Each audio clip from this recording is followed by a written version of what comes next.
Alright you guys, thanks for clicking on the video today. What I'm working on today is probably one of my least favorite things to do on cars, but I always seem to end up doing it for some reason. What that would be is bushings. We only have 2 today, so it's not that big of a deal, but they're still not fun. But I'm going to show you how to do them because out of all the times I've done it, I've gotten pretty good at it. So if you want to see how to remove bushings and install the new ones, stay tuned. And then I'm also going to be showing you how to clean and brighten aluminum. So let's get into it. What we have here is some JDM Subaru Legacy Spec B rear trailing arms. Now these are aluminum compared to the ones that are on my car, which are like cast steel or cast iron or something like that. So it looks like, so I bought these off of the forums, and the guy said they're JDM aluminum trailing arms, and these also came on the Spec Bs in the United States, but these ones are from Japan apparently. It says it's an easy 30 and a 6-speed, so that's definitely a Japanese option because I don't think the Legacies came with easy 30s and 6-speeds. I think in the States, if there was a 6-speed option, or if there was a easy 30 option, that would have been an automatic. But it's the same arm essentially. So yeah, like I said, the difference between this and the arms that are in my car is these are aluminum. These ones weigh 11.2 pounds each, and the stock ones are 17.8 pounds from what I've looked up online. So they're quite a bit lighter, and this is considered semi-unsprung weight, because if you know anything about sprung and unsprung weight, I guess they say it equates 1 pound of unsprung weight kind of equates to the performance benefits of like 2 pounds on the car. So like you have lighter wheels, it'll accelerate quicker and handle better and stuff like that. So since this is it's not fully supported by the chassis, so it bolts up to the chassis right here, and then it bolts to the outside of the control arms. So basically all the weight right in this section is semi-unsprung. So that little bit of weight saving should help performance a little bit. And then from what I've heard, since these are legacy trailing arms, they have a slightly different geometry, and they should push my wheel more centered into the wheel well than the Outback arm. So I'm not 100% sure about that, but hopefully that'll fix that too. But if not, no big deal. And then I got some just random brackets and stuff like that that came with them. These are kind of pricey. I got these obviously used. They were 300 bucks, so kind of expensive, but I think it's worth it. And I had to do bushings anyways, so I figured I might as well upgrade them while I'm in there. These are the bushings I got. These are W63394.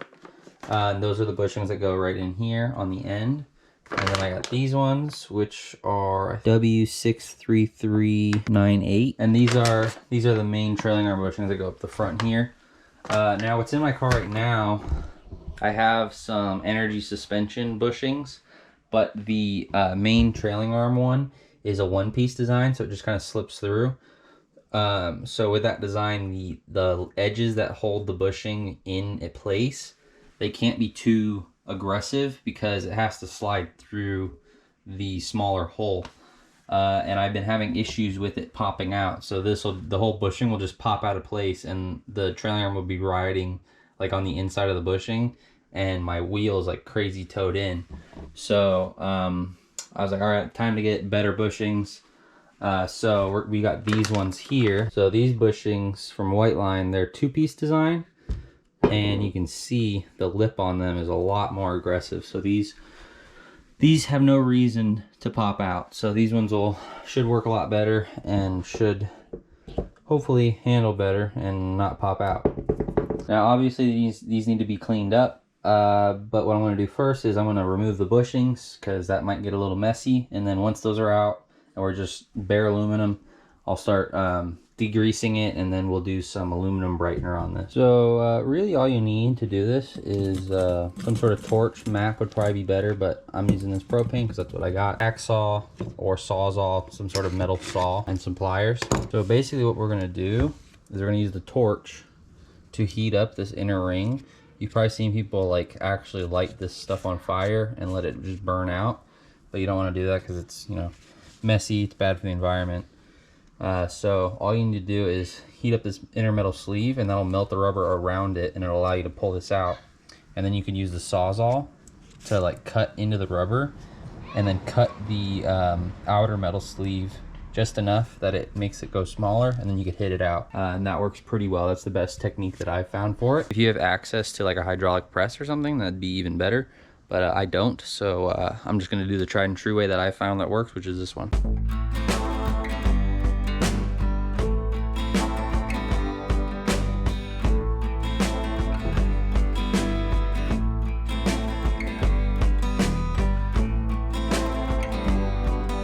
Alright, so you can see how that worked. This one looks like it might have some sort of liquid of some sort in there. Like a liquid dampened bushing or something. I don't know, some weird stuff. But we got the inner metal sleeve out. I got it just chilling back here in the rock because it's really hot. So that came out easy. So while I got the torch out, I'm going to get this one out too.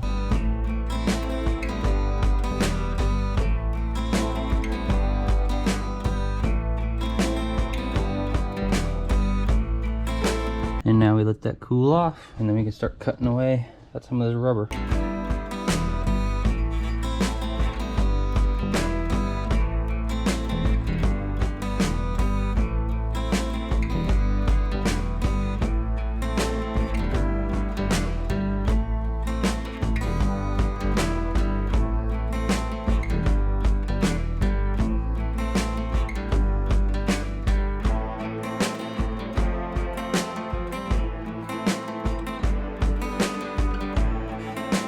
All right, so you can see I cut a slit right over there, and you can see the little gap. So I basically went around and I tapped on this lip right here to kind of bend the sleeve away. So it's smaller than the inner diameter of this trailing arm now, so I should be able to hammer it out. I sprayed it with some WD-40 because a little bit of corrosion, but yeah, now it's just time to tap it out.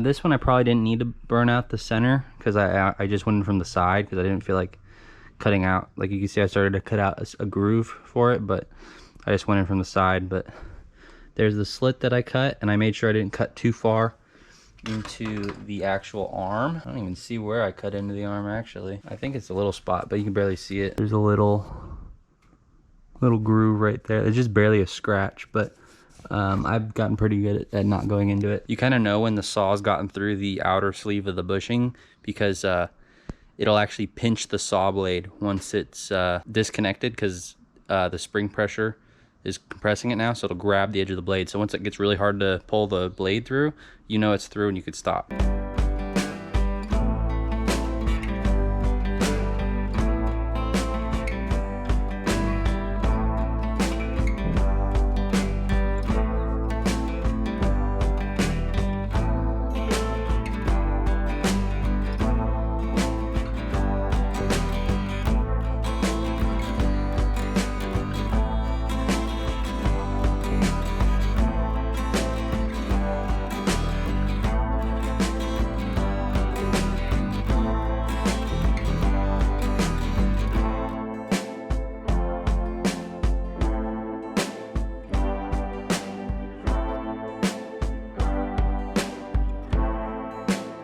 Alright, so this one right here, I degreased and scotch-brighteted as best I could to get the most of this corrosion off, but a lot of this stuff is kind of etched in, and if I used a higher grit of Scotch-Brite, I'd risk ruining the surface finish, so I'm just going to leave more severe corrosion.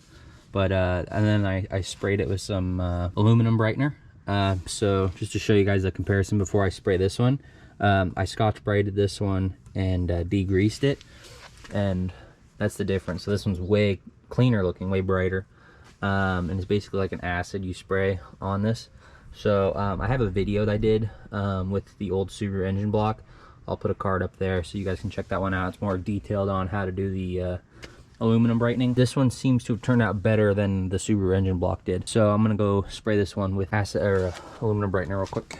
So this is the stuff I'm using. It's just Napa brand aluminum brightener. Works really good. So last time I did this, I got lit up because I didn't have PPE equipment. So I got gloves on because this is basically acid. But I also have a hose right here, so I'm not worried about anything like that. So I'm just going to spray this stuff on here, let it sit for 20-30 seconds, and then rinse it off. And you'll see it foam up. Also, don't breathe this stuff in. It doesn't smell very good. And it's probably not very good for you either. Just hold your breath.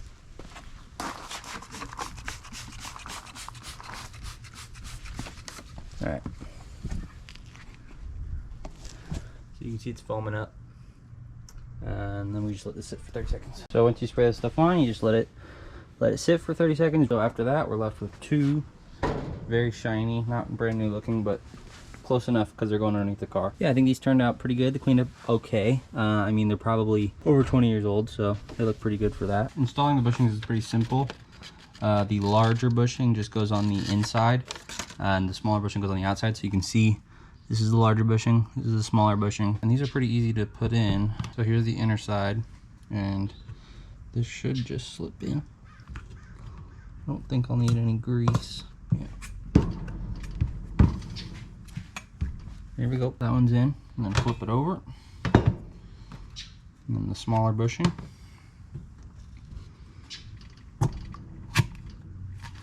Just like that. This is for the inside. So we can get some of that out and put it in here. And this will keep it from making noise for the most part, because polyurethane bushings are a bit noisy. And then this just slides in.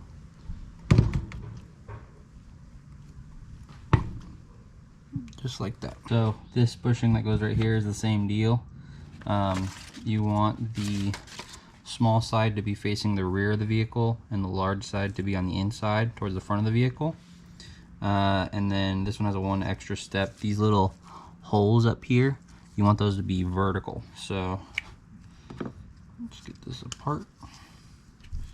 Everything's getting slippery. So install this one in there like so. Just like that. And then this one.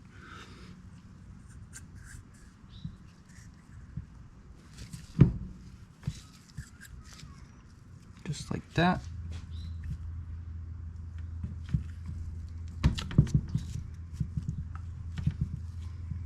It's all just like that. And that one's in there. Looks really nice. And hopefully these work better than the last bushings. Alright, so here's what they look like. Very nice. I'm happy with how they turned out. I just need to put the end link brackets and some of the other miscellaneous hardware on here, and then they'll be ready to go in. So I hope you guys enjoyed that video. Hopefully it helped you with either learning how to clean up some aluminum or learning how to remove some suspension bushings. So if you liked the video, please leave a like down below. If you have any questions, leave them down in the comments below. If you aren't subscribed, please consider subscribing. As always, thanks for watching, and I'll see you on the next one. Peace.